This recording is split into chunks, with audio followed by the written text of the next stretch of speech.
সুপ্রিয় দর্শক, সিলেট ভিউ সম্প্রচারে আপনাদের সবাইকে আমন্ত্রণ জানাচ্ছি। সাথে আছি আমি নিবেন্দু তালুকদার।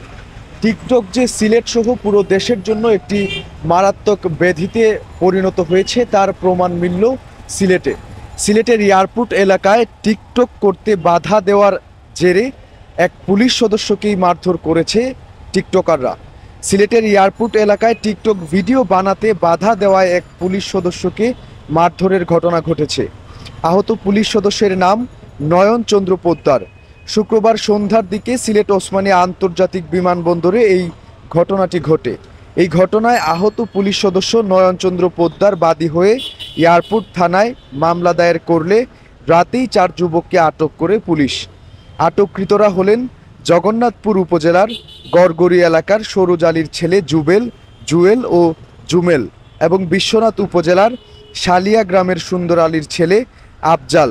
প্রত্যক্ষদর্শী সূত্রে জানা যায়, গতকাল এক যাত্রীকে বিদায় দিতে বিমানবন্দরে যান ওই 4 যুবক।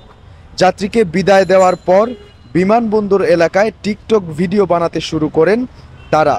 বিমানবন্দর আনসার বাহিনীর সদস্যরা তাদেরকে বাধা দিলে আনসার সদস্যদের সাথে খারাপ ব্যবহার করেন তারা।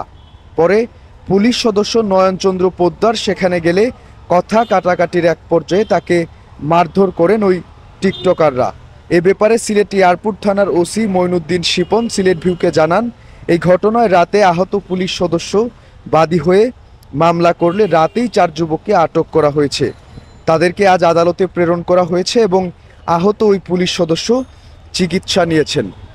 দর্শক, দেখতেই পাচ্ছেন টিকটক দিনকে দিন সিলেট সহ পুরো দেশে একটি ছোঁয়াচে রোগের মতো ছড়িয়ে পড়ছে। টিকটকাররা টিকটক করার নামে সাধারণ মানুষ এমনকি পুলিশ সদস্যদের গায়ে হাত তুলতেও দ্বিধাবোধ করছেন না। এই ছিল এখনকার মতো আমার কাছে সর্বশেষ। এতক্ষণ আমাদের সাথে থাকার জন্য সবাইকে অসংখ্য ধন্যবাদ।